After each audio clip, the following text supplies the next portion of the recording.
Iwinjo, siasa en gima pogo ji. Ting'eni dhano kaka dhano ng'iyo ng'at Nyasaye, dhano ng'iyo ng'at Nyasaye kaka ng'at mochung' malo.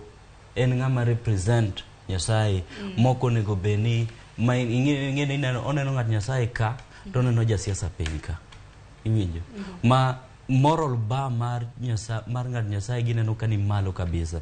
Makin ka giduogo gineno ka koro ng'at Nyasaye oket piny ka to jasiasa ni malo ka, to koro gineno ka koro timre nade, gineno ka koro mane ma koro ineno ka koro conflict gibedo, ma koro faith ma aonge go kuom jasiasa cha, koro abedo maonge go kuom ng'a, abedo maonge go kuom ng'at Nyasaye be. Koro en challenge ma paro ni jokwath onego ng'i, kendo nego okonygi gi ywago chunygi. Aparo ni mano challenge maduong' nikech bende iwachoga ni weche duto te, kata mana weche matimore Shaka Hola ge, miwinjoga ni iwacho ni kata mana kanisa ka ma ji draw the line. Weche mag siasa obiro mana poro, waholre paro ang'o, to koro kawa ni penja ni kanisa nakena otimore nade, kanyo ma koro wabarore, koro wawacho ni ok nego bedni ni kanyo. Nikech ing'eni mana kaka iwachono, ibiro yudo ka kanisa ka an gi kanisa, ing'eni kacha adhi nikech adwaro kwe, adwaro yadh chuny.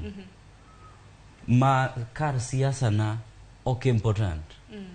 The moment ma isekelo siasa e madhabahu, to koro achako ng'i kaka jasiasa, koro ka ng'i kaka ng'a, ukang'i kaka ng'at Nyasaye. Mana Bishop awinj mana pachi kotende kod mano nikech nitiere achiel kuom janeno ma bende wacho ni jodolo bende koro oseninde klas kaluwore ni ok osebed kata mana kiwinjo duondu motegno kaluwore kod weche ma bende kila chidh nade ne oganda ma pacho kaenda. Winj pachi kotende gi mana chaka kawo ote machielo kasta kawo pacho